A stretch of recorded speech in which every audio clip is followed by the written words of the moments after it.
Civil એન્જિનિયરને 70,000, site સુપરવાઇઝરને 55,000, વેલ્ડરને 50,000, ડ્રાઈવરને 43,000 આવી અનેક નોકરીઓનો ઉલ્લેખ અને તેની સામે પગારનો ઉલ્લેખ કરેલું લિસ્ટ જોવા મળી રહ્યું છે. હવે તમને સવાલ થતો હશે કે આ લિસ્ટ તમને કેમ બતાવીએ છીએ? તો એ પણ જણાવી દઈએ કે પોતાના હાથમાં બેગ અને અન્ય સામાન લઈને ઉભેલા આ તમામ યુવકો સાથે થઈ છે છેતરપિંડી. તોડી નાખવામાં આવ્યા છે તેમના સોનેરી સપનાઓ. તેમના તમામ અરમાનો પર પાણી ફેરવી દેવામાં આવ્યું છે. આ અમે નહીં પરંતુ તેઓનું કહેવું છે. विश्वास नहीं, सांभळो।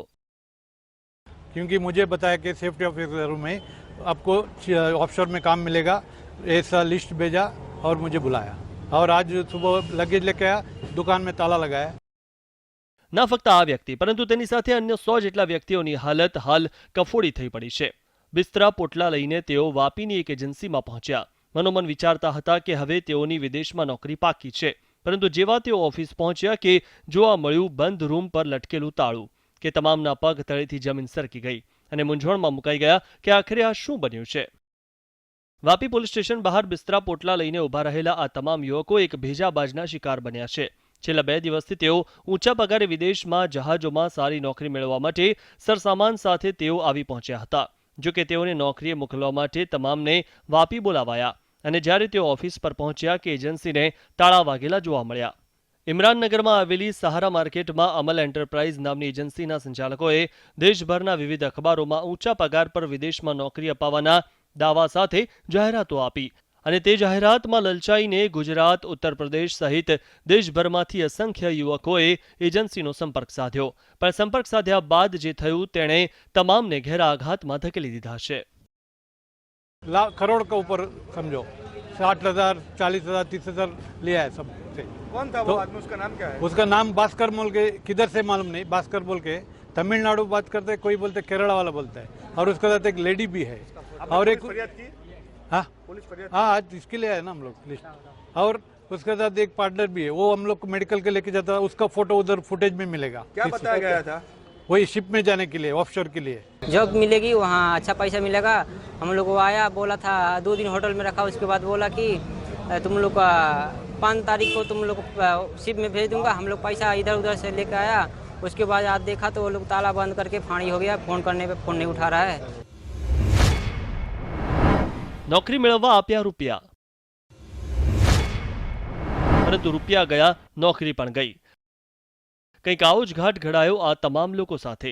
જાણવા મળ્યા મુજબ અમલ એન્ટરપ્રાઇઝના સંચાલકોએ યુવકોની મજબૂરીનો લાભ લઈ દરેક પાસેથી 30,000 થી 70,000 રૂપિયા પડાવ્યા અને તમામ યુવકોને વિદેશમાં નોકરી માટે સીધા વાપીમાં બિસ્તરા પોટલા લઈને આવવા માટે તારીખ આપી. 5 એપ્રિલ 2017ના રોજ જ્યારે તમામ યુવકો પોતાનો સરસામાન લઈ વાપી પહોંચ્યા અને અમલ એન્ટરપ્રાઇઝ એજન્સી પર જઈને જોયું તો તાળું મારેલું જોવા મળ્યું. એટલું જ નહીં, સંચાલકોને ફોન કરતા તેમના ફોન બંધ બોલવા લાગ્યા, જેથી પોતાની સાથે છેતરપિંડી થઈ હોવાની જાણ થતાં તમામ લોકોએ પોલીસમાં ફરિયાદ નોંધાવી.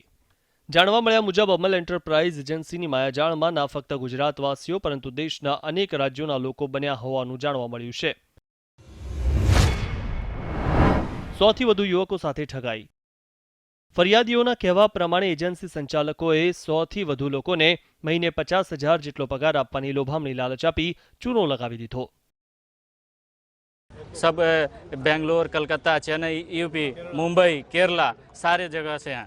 प्रत्येक आदमी किसी से 40,000, किसी से 70,000, किसी से 30,000, ऐसा करके उन्होंने लगभग 100 आदमी से ज़्यादा 100 आदमी से ज़्यादा लोगों से पैसा लिया क्या था। वायदा किया था? આ કામના જે ભોગ બનનાર છે લગભગ 80 જેટલા વ્યક્તિઓ છે, એ લોકોને નોકરી અપાવવાના બહાને અલગ અલગ વ્યક્તિઓ પાસેથી, કોઈ પાસેથી 28,000, કોઈ પાસેથી 40,000, કોઈ પાસેથી 60,000 એ રીતે નોકરી અપાવવાના બહાને પૈસા લીધેલા છે અને આ રીતે કુલ 80 વ્યક્તિઓ પાસેથી કુલે મળી 33,72,000ની કિંમતના 33,72,000 રૂપિયા આ કામના આરોપીઓ લઈ લીધેલા.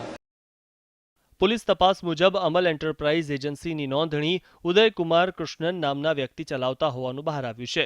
ત્યારે એજન્સી માલિક ઉદયકુમાર ક્યાં છે, કયા સ્થળે છુપાયો છે તેની તપાસમાં પોલીસ લાગી ગઈ છે. મહત્વનું છે કે અગાઉ પણ અનેકવાર વાપીમાંથી નોકરીના બહાને ઠગાઈના કિસ્સા બહાર આવી ચૂક્યા છે.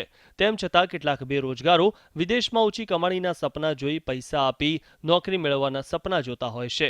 પરંતુ ઉદયકુમાર જેવા ઠગબાજો નોકરી વાંછુઓ પાસેથી રૂપિયા પડાવી તેમના અરમાનો પર પાણી ફેરવી દે છે. ત્યારે પોલીસ હાલ તેની તલાશમાં છે, જેના પકડાયા બાદ જ માલુમ પડી શકશે કે ઉદયકુમારે અત્યાર સુધીમાં કેટલા લોકોને નોકરીના બહાને ઠગી પોતાનું ખિસ્સું ગરમ કર્યું છે.